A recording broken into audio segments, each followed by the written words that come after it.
In a quiet, fog-drenched town, a girl named Emily moved into a small, dilapidated house on the edge of the woods. The locals had warned her about the place, whispering of strange occurrences and a violent ghost. But Emily, a headstrong and curious girl, dismissed the rumors as small-town superstition. She was eager for independence and couldn't afford to be scared off. The first few nights were uneventful, but on the third night, as the clock struck midnight, a chilling breeze swept through the house. Shadows flickered unnaturally, and Emily woke to the sound of faint whispers. When she turned to her bedroom door, a figure stood there, a translucent man with hollow, glowing eyes and an aura of palpable menace. "I am Calder," the ghost growled, his voice deep and echoing like a distant storm. "Leave this house now, or you will join the others who never made it out." Emily's breath caught in her throat. Her instincts screamed at her to run, but she steadied herself, sitting up straighter in her bed. "I don't believe in ghosts," she said, her voice trembling but firm. Calder's form flickered, his hollow eyes narrowing. "You will leave before it's too late." The next day, Emily tried to dismiss the encounter as a nightmare, but the house grew stranger with each passing hour. Windows closed on their own, objects moved when she wasn't looking, and the whispers became louder at night. Calder appeared again, this time shaking the walls and throwing books across the room. But Emily stood her ground. "If you're trying to scare me, it's not going to work," she said. "Why don't you just tell me why you want me gone?" The ghost stopped, hovering in the air with an almost puzzled expression.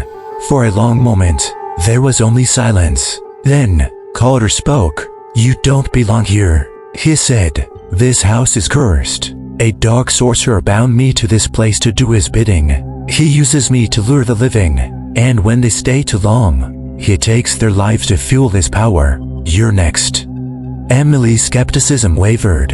"If that's true, then why are you warning me? Isn't it your job to hurt me?"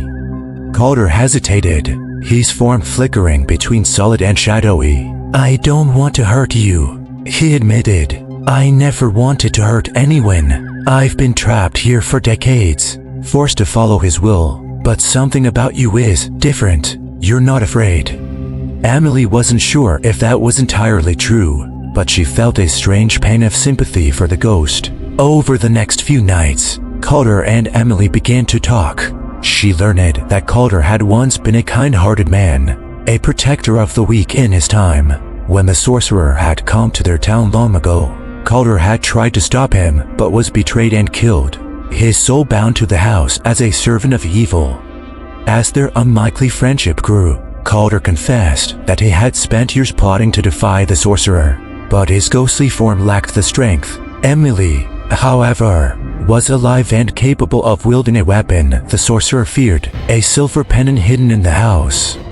One stormy night, as lightning lit up the sky, the sorcerer appeared, a hooded figure with crimson eyes and a voice like breaking glass. He strode through the front door as if it were made of paper. Calder appeared at Emily's side, his glowing eyes now filled with urgency. "Run!" Calder shouted as the walls trembled and shadows swirled around them. "He's come for you." But Emily didn't run. She clutched the silver pendant Calder had helped her find earlier that day.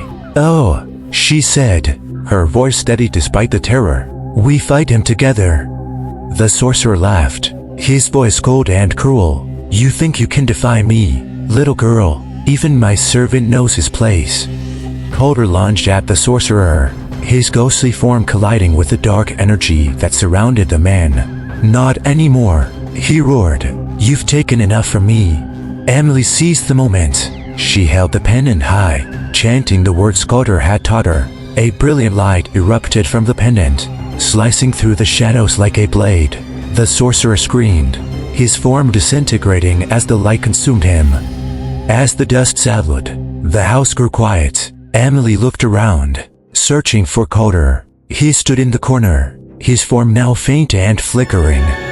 "You did it," Emily said, tears streaming down her face. "You're free." Calder smiled faintly, his once menacing eyes now soft and grateful. "Thank you, Emily," You saved me and yourself. I'll finally have peace." With those words, he faded into the light, leaving her alone in the house. Though the ghost was gone, Emily stayed, feeling a strange sense of warmth in a place that had once been so cold. She knew Carter's spirit lingered in her heart, a reminder that even in the darkest of times, courage and compassion could overcome fear.